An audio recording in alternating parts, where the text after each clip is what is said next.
Hello everyone. मैं हिमांशु गौतम आप सभी के लिए लेकर आ गया हूँ नीट 2026 के लिए कंप्लीट बायोलॉजी 11वीं और क्लास 12th की। और आज हम स्टार्ट करने जा रहे हैं 11वीं क्लास की बॉटनी। उसमें भी एक हमारा चैप्टर है कोशिका जीवन की इकाई। एक बहुत ही बेसिक सा चैप्टर है जो आपने शायद अपनी 7th या फिर 8th क्लास में पढ़ा होगा। और आप इस चैप्टर को फिर से 11वीं क्लास में भी पढ़ने जा रहे हो, यानी कि ये जो चैप्टर है हमारे लिए कहीं ना कहीं इंपॉर्टेंट है, तभी तो हम इसे फिर से दोबारा पढ़ने जा रहे हैं। तो इस चैप्टर में हमारा सबसे पहला टॉपिक आता है हमारे जो सजीव है वो सजीव क्यों होते हैं, और जो हमारे निर्जीव है वो निर्जीव क्यों होते हैं। यानी कि सजीव सजीव किस लिए कहलाते हैं और जो निर्जीव है वो निर्जीव किस लिए कहलाते हैं। यानी कि हम सजीवों को सजीव क्यों कहते हैं और निर्जीव को निर्जीव क्यों कहते हैं। तो देखो, तो हम अपने आसपास देखते हैं तो हम आसानी से फर्क कर सकते हैं कि वो चीज या तो हमारी सजीव होगी या फिर निर्जीव होगी। यानी कि हम चीजों को देखकर ही बता सकते हैं या तो वो सजीव है या फिर निर्जीव है। अब जैसे मैं आपसे कहूँ कि क्यूब है तो आप इसे आसानी से देख कर बता सकते हो भैया ये निर्जीव है। अब मैं कहूंगा ऐसा क्या है कि तुम सजीव हो और ये निर्जीव है। आप बोले भैया हम श्वसन कर सकते हैं, ये नहीं कर सकता। हम पाचन कर सकते हैं, ये नहीं कर सकता। हम उत्सर्जन कर सकते हैं, ये नहीं कर सकता। हम जनन कर सकते हैं, ये नहीं कर सकता।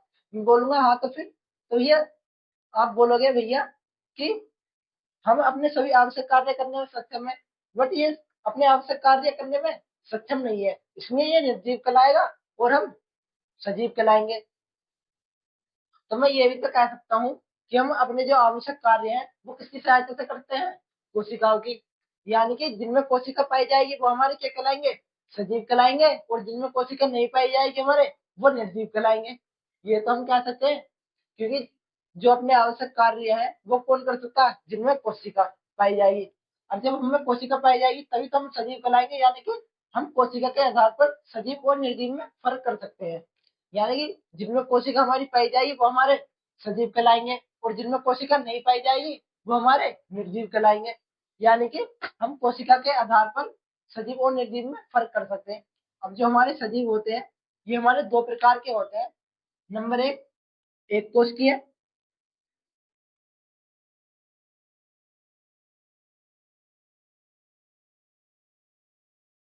एक कोशिकीय और नंबर दो बहुकोशिकीय।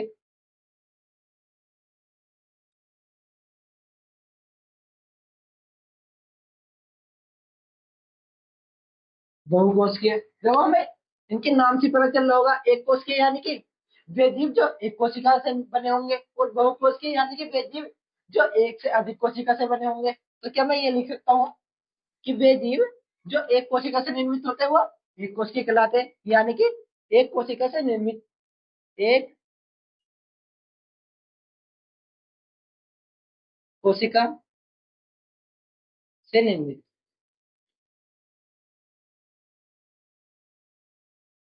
यानी कि ये वो जीव है जिनमें एक कोशिका पाई जाएगी तो वो हमारे एक कोशिकीय कहलाएंगे। और बहुकोशिकीय के लिए क्या मैं ये लिख सकता हूँ, एक कोशिका से अधिक से निर्मित। यानी कि मैं कह सकता हूँ कि वे जीव जिनमें एक से अधिक कोशिका पाई जाएगी वो हमारे बहुकोशिकीय जीव कहलाएंगे, और जिनमें केवल हमारी एक कोशिका पाई जाएगी वो हमारे एक कोशिकीय जीव कहलाएंगे। जैसे हमारा एक कोशिकीय का एग्जाम्पल है अमीबा और जीवाणु। यानी कि जो हमारे अमीबा और जीवाणु हैं ये क्या है, हमारे एक कोशिकीय हैं। बल्कि बहुकोशिकीय का सबसे अच्छा उदाहरण हम खुद ही हैं, क्योंकि हमें एक से अधिक कोशिकाएं पाई जानी है तो हम क्या होंगे, हम बहुकोशिकीय होंगे। यानी कि बहुकोशिकीय का एग्जाम्पल है मनुष्य और पादप। यानी कि हमारे जो पेड़ पौधे होते हैं वो भी क्या होते हैं, हमारे बहुकोशिकीय होते हैं। यानी कि अमीबा और जीवाणु क्या है, हमारे एक कोशिकीय जीव है, और मनुष्य और पादप हमारे बहुकोशिकीय है, क्योंकि इनमें एक से अधिक कोशिका पाई जाती है और इनमें केवल एक कोशिका पाई जाती है। तो ये टॉपिक समझ में आ गया होगा। अगर नहीं आया है टॉपिक समझ में तो मुझे कमेंट में बताएं, अभी इसे नोट कर लें। अब हमने कोशिका के आधार पर सजीव और निर्जीव में तो फर्क कर लिया, यानी कि जिनमें कोशिका पाई जाएगी वो कहलाएंगे हमारे सजीव, और जिनमें कोशिका नहीं पाई जाएगी वो कहलाएंगे हमारे निर्जीव। बट अब जो हमारी जो कोशिका होती है, ये होती क्या है, यानी कि जो हमारी एक कोशिका है वो क्या होती है, ये तो हमें पता ही नहीं चला। तो जो हमारी एक कोशिका होती है वो क्या होती है, वो हमारे शरीर की सबसे छोटी इकाई होती है। ये हम कह सकते हैं एक कोशिका हमारी संरचनात्मक व क्रियात्मक इकाई है। यानी जो कोशिका होती है वो क्या होती है, हमारे शरीर की संरचनात्मक व क्रियात्मक इकाई होती है।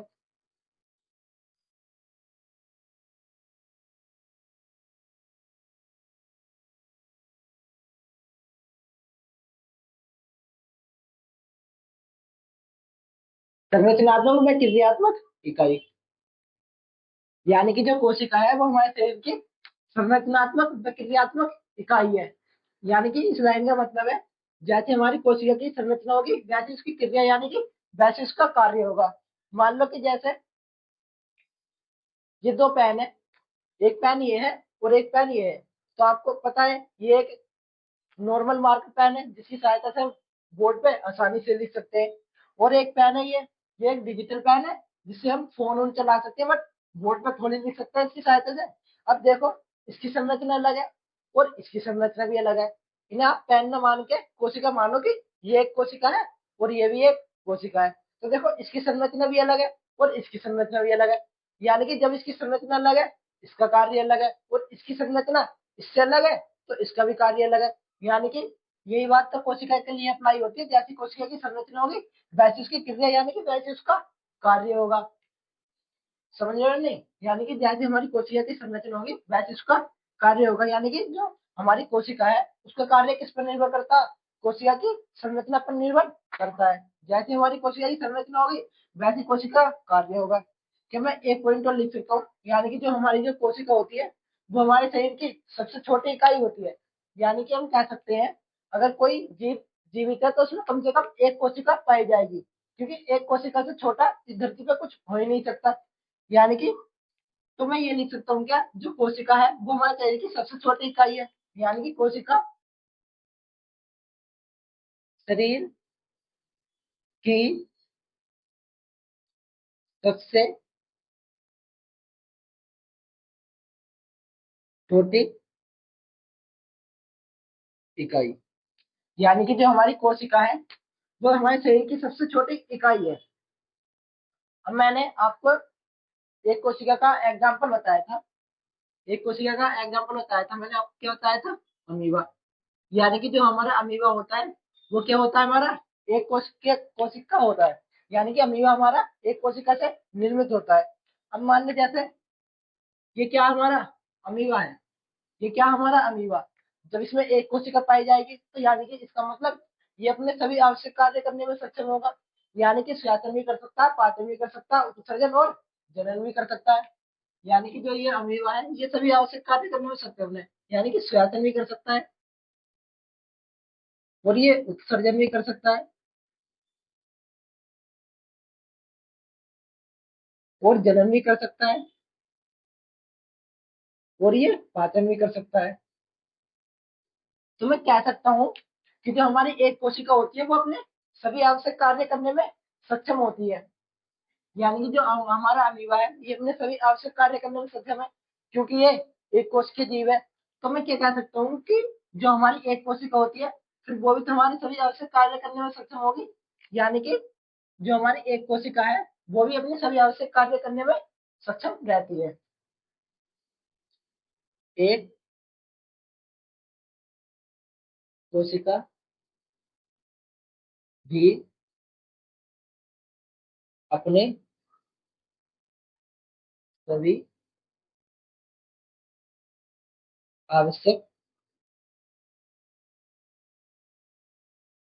सभी आवश्यक कार्य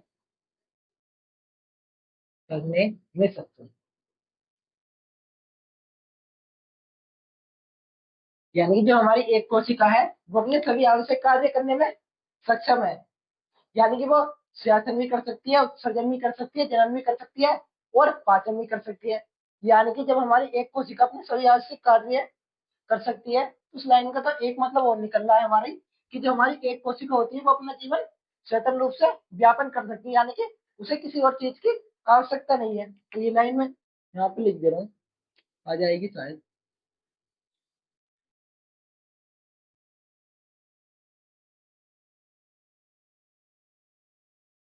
एक कोशिका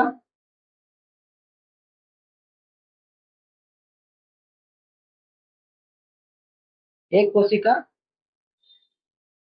अपना जीवन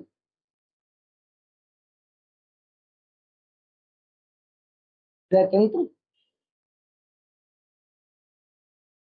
रूप से व्यापन, यानी कि जो हमारी एक कोशिका है वो अपना जीवन स्वतंत्र रूप से व्यापन कर सकती है, यानी कि वो अपने सभी आवश्यक कार्य करने में सक्षम है। तो इसका मतलब है कि जो हमारी एक कोशिका है वो अपने सभी आवश्यक कार्य कर सकती है, यानी कि वो अपना जीवन स्वतंत्र रूप से व्यापन कर सकती है।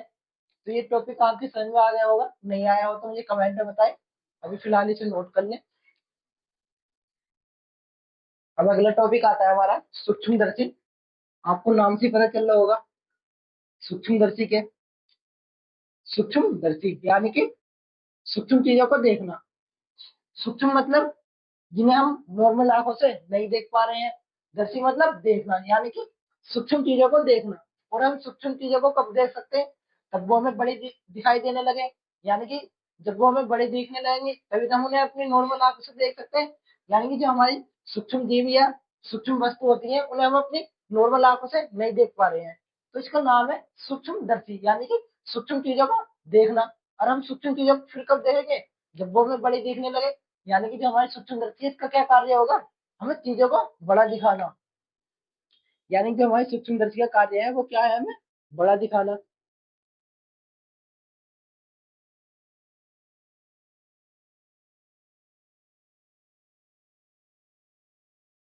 यानी कि जो हमारी सूक्ष्मदर्शी कार्य करती है वो क्या करती है? हमें बड़ा दिखाने का कार्य करती है। मान लो कोई ये है वस्तु ए, ये वस्तु ए है जो हमें हमारी नॉर्मल आंख से नहीं दिख रही है। अगर हम इसे सूक्ष्मदर्शी की सहायता से देखें तो ये हमें इतनी बड़ी दिखाई देगी कि हम इसे अपनी नॉर्मल आंखों से आसानी से देख देख सकते हैं। बट जब जो हमारी सूक्ष्मदर्शी है, जब हमने इसका आविष्कार किया तो जब ये इतनी विकसित नहीं थी, क्योंकि उस टाइम पे हमारा विज्ञान भी इतना ज्यादा विकसित नहीं था, तो सीधी सी बात है हमारी सूक्ष्मदर्शी भी इतनी ज्यादा विकसित नहीं होगी। तो हमें जब सूक्ष्मदर्शी जब हमारी शुरू में थी तो वो हमें चीजों को बड़ा तो दिखाती थी, बट हमें क्लियर नहीं दिखा पाती थी, यानी कि हमें धुंधला धुंधला दिखाती थी, जिससे हमें वो चीजें देखने में अच्छी नहीं लगती थी। अब मान लो जैसे आप अपने यूट्यूब में वीडियो देख रहे हो और आप उस वीडियो को 144 में देखने लगो, आपको बहुत ज्यादा धुंधली चमकेगी और आप सोचोगे इससे अच्छा तो ये नहीं दिखती। और वहीं आप 1080 में देखने लगो तो आपको वो वीडियो अच्छी लगेगी देखने में और आप उस वीडियो को देखोगे भी। क्यों? क्योंकि वो तुम्हें अब साफ दिखने लगी है। तो जो हमारी पहले सूक्ष्मदर्शी थी वो हमें इतना साफ नहीं दिखाती थी। फिर हमारी सूक्ष्मदर्शी में संशोधन किया, जो हमारी सूक्ष्मदर्शी की कमी थी, जो हमें साफ नहीं दिखा पाती थी, उस कमी को दूर किया गया। फिर सूक्ष्मदर्शी का हमारी एक कार्य और हो गया, यानी कि हमें बड़ा दिखाना और स्पष्ट दिखाना, यानी कि स्पष्टता दिखाना, स्पष्टता दिखाना।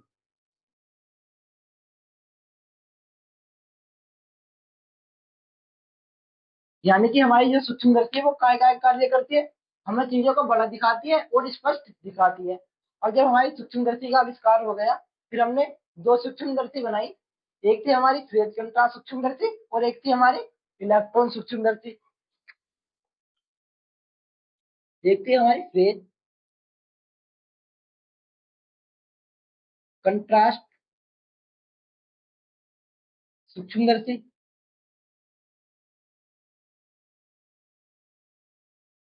और एक थी हमारी इलेक्ट्रॉन सूक्ष्मदर्शी।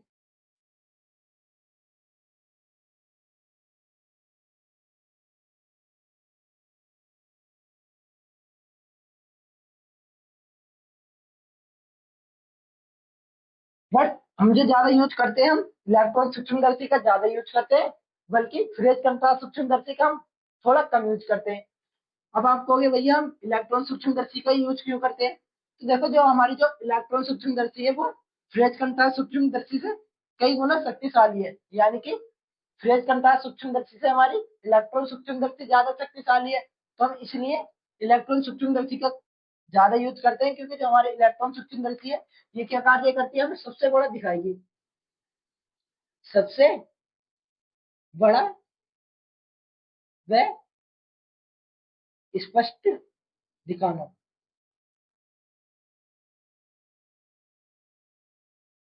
यानी कि जो हमारी सूक्ष्मदर्शी है ये हमें सबसे बड़ा दिखाने का कार्य करती है और स्पष्ट दिखाने का भी कार्य करती है, तो इसलिए हम ज्यादा इलेक्ट्रॉन सूक्ष्मदर्शी का यूज करते हैं। इसलिए हम फ्रेज कंट्रास्ट सूक्ष्मदर्शी का ज्यादा यूज नहीं करते हैं, क्योंकि हमारी जो फ्रेज कंट्रास्ट सूक्ष्मदर्शी है वो इलेक्ट्रॉन के मुकाबले थोड़ी कम शक्तिशाली है। अब जो चीज ज्यादा शक्तिशाली होगी हम उसी चीज का तो उपयोग करेंगे, क्योंकि हमारी इलेक्ट्रॉन सूक्ष्मदर्शी फ्रेज कंट्रास्ट सूक्ष्मदर्शी से काफी ज्यादा शक्तिशाली है, इसलिए हम ज्यादा इलेक्ट्रॉन सूक्ष्मदर्शी का यूज करते हैं, फ्रेज कंट्रास्ट सूक्ष्मदर्शी का यूज नहीं करते हैं। तो ये टॉपिक भी समझ में आ गया होगा। अगर नहीं आया तो प्लीज मुझे कमेंट में बता दें, मैं अगले लेक्चर में इसे अच्छे से समझाने की कोशिश करूंगा। अभी इसको नोट कर लें।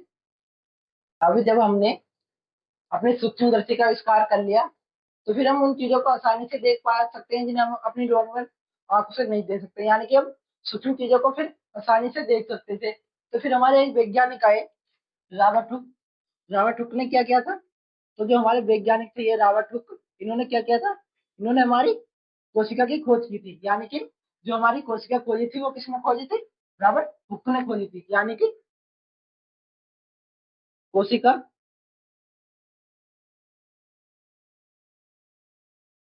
कोशिका को खोजा।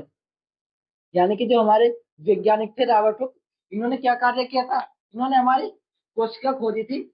बट जो इन्होंने कोशिका खोजी थी वो एक कौन सी कोशिका थी, वो एक मृत कोशिका थी। यानी कि मृत कोशिका खोजी।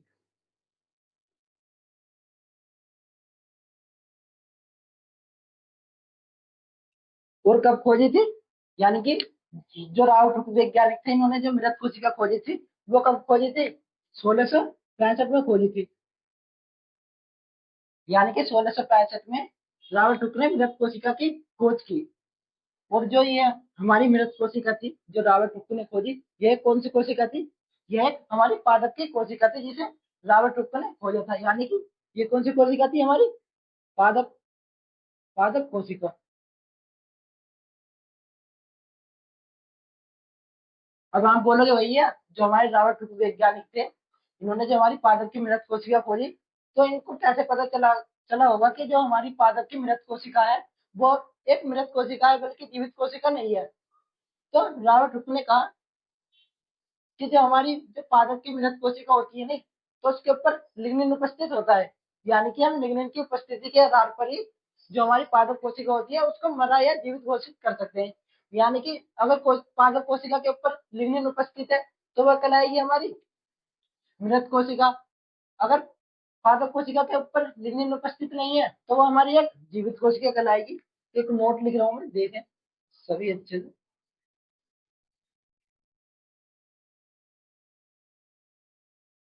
पादप मृत कोशिका के ऊपर लिग्निन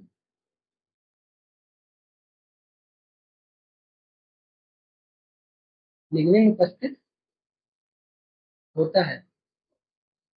यानी कि जो हमारी पादप की मृत कोशिका होती है उसके ऊपर क्या उपस्थित होता है, लिग्निन उपस्थित होता है। यानी कि हम लिग्निन की उपस्थिति के आधार पर जो हमारी पादप की कोशिका है या तो वो मृत होगी या फिर वो जीवित होगी। यानी कि अगर उस पर लिग्निन उपस्थित है तो वो हमारी मृत कोशिका होगी, अगर लिग्निन उपस्थित नहीं है तो वो एक हमारी जीवित कोशिका होगी। तो ये टॉपिक भी समझ में आ गया होगा, नोट कर ले सभी। फिर और उसके बाद एक वैज्ञानिक आए हमारे, लिवेनहोक।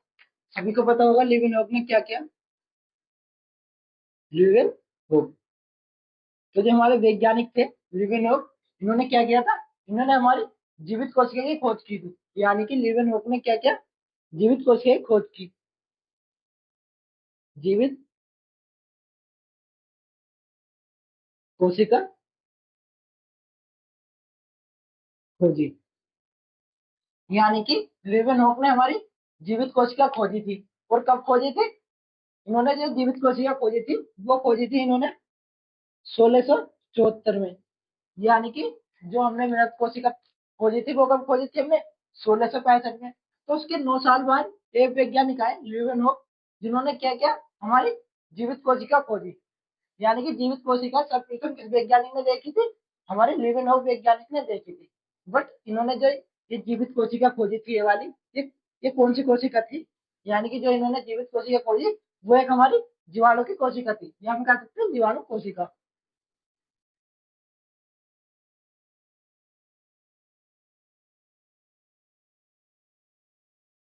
जीवाणु कोशिका, यानी कि लीवेनहॉक ने जीवाणु कोशिका को सबसे पहले देखा जीवित, जो एक जीवित कोशिका थी। और कब देखा था?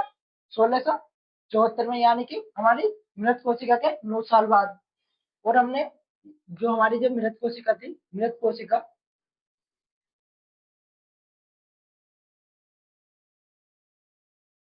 खोजी, यानी कि जो हमारी मृत कोशिका थी वो किसने खोजी थी? जल्दी बताओ सभी, कमेंट में, मैं लिख रहा हूँ।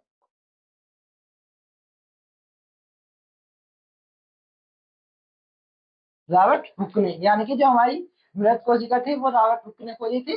और जो हमारी जीवित कोशिका थी वो किसने खोजी थी? लीवन हुक ने। तो ये टॉपिक क्लियर होगा। अगर नहीं हुआ है तो मुझे कमेंट में बता दे, मैं आपको अगले लेक्चर में अच्छे से समझाने की कोशिश करूंगा। अब इसको नोट कर लें। फिर अब जब हमने, यानी कि हमने जीवित कोशिका भी खोज ली और मृत कोशिका भी खोज ली, तो फिर क्या किया हमने? जो हमारी कोशिका थी हमने उस पर डिटेल में अध्ययन करना स्टार्ट कर दिया, क्योंकि अब हम सूक्ष्म चीजों को तो आसानी से देख सकते थे सूक्ष्मदर्शी की सहायता से। तो फिर जब हमने कोशिका पर डिटेल में अध्ययन किया तो हमें कोशिका में एक गोल सी संरचना दिखाई दी। और ये किसकी संरचना थी? ये एक हमारे केंद्र की संरचना थी।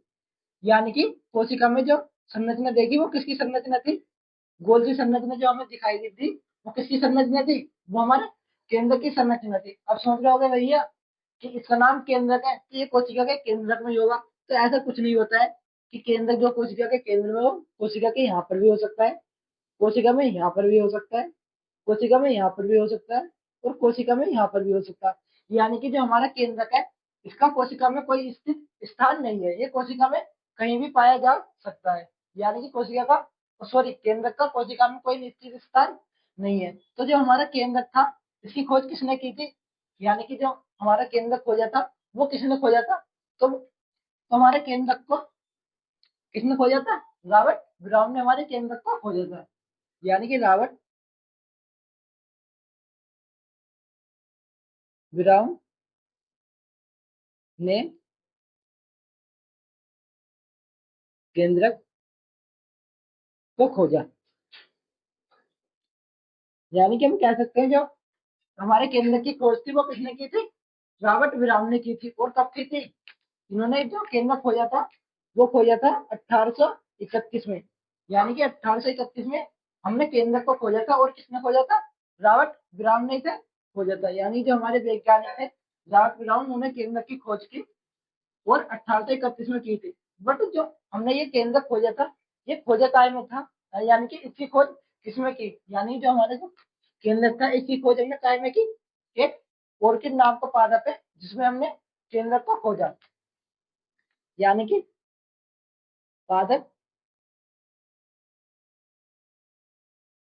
ऑर्किड में खोजा। यानी कि जो हमारा पादप है ऑर्किड, इसमें हमने केंद्र की खोज की। यानी कि जो ये ऑर्किड है इसमें हमने केंद्र की खोज की। और ऑर्किड क्या है? ये एक पादप है जिसमें हमने केंद्र की खोज की। बट जो हमारा जो केंद्रक होता है इसका क्या कार्य होता है? जो हमारा जो केंद्रक होता है ये कोशिका को कंट्रोल करता है। यानी कि हम कह सकते हैं हम केंद्रक को कोशिका का कंट्रोल रूम भी कह सकते हैं, क्योंकि ये जो कोशिका में जितनी भी जैविक प्रक्रिया होती है, क्रिया होती है, उन सभी पर नियंत्रण करता है। यानी कि केंद्र के जो कार्य हैं,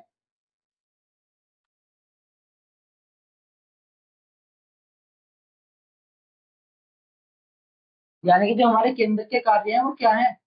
कोशिका को नियंत्रण करना,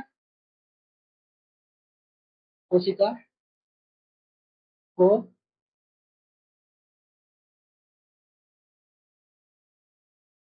कंट्रोल करना, या हम कह सकते हैं कोशिका का, या हम केंद्र को कोशिका का कंट्रोल रूम भी कह सकते हैं।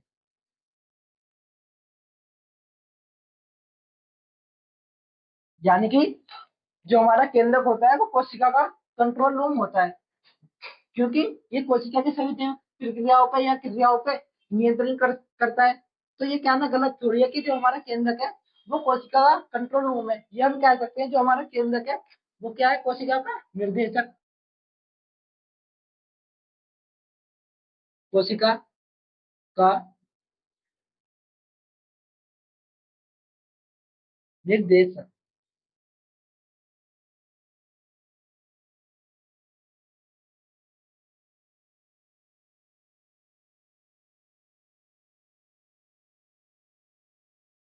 यानी कि जो हमारा केंद्रक है वो कोशिका का कंट्रोल रूम है, क्योंकि ये कोशिका की सभी क्रियाओं पर नियंत्रण करता है। ये हम केंद्रक को कोशिका का निर्देशक भी कह सकते हैं। यानी कि इसकी लाइन का मतलब है कि जो हमारा केंद्रक है वो कोशिका का निर्देशक है, क्योंकि जो केंद्रक है वो कोशिका को कंट्रोल करता है। यानी कि जब कंट्रोल करेगा तो कोशिका को जैसा इसका मन करेगा ऐसे चलाएगा। तो जैसा केंद्रक कोशिका को चलाएगा तो जो केंद्रक हुआ वो कोशिका का निर्देशक ही तो हुआ। यानी कि जैसा केंद्रक का वैसा कोशिका करेगी। तो इसलिए केंद्र को हम कोशिका का निर्देशक भी कह सकते हैं या कंट्रोल रूम भी कह सकते हैं। तो बस आज की क्लास में इतना ही, और आशा करता हूँ सभी को सभी टॉपिक समझ में आ गए होंगे। अगर किसी को कोई टॉपिक समझ में नहीं आया है तो मुझे कमेंट में बता दे, मैं उसे अगले लेक्चर में थोड़ी और अच्छे से समझाने की कोशिश करूंगा ताकि आपकी समझ में आ जाए। और अगर आपको लेक्चर की ये पीडीएफ चाहिए तो मेरे टेलीग्राम चैनल पे मिलेगी, आपको एनसीईआरटी बुक भी वहीं मिलेगी। और जो आपके इन टॉपिक की प्रैक्टिस है के लिए जो क्वेश्चन है वो भी आपको मेरे टेलीग्राम चैनल पर ही मिलेंगे, जिसका लिंक मैंने अपने डिस्क्रिप्शन में दे दिया है। वहां से जाकर आप मेरे टेलीग्राम चैनल को ज्वाइन कर सकते हैं। तो फिर मिलते हैं हम अगले लेक्चर में, तब तक बने रहिए हमारे इस विद्यानिक चैनल पर।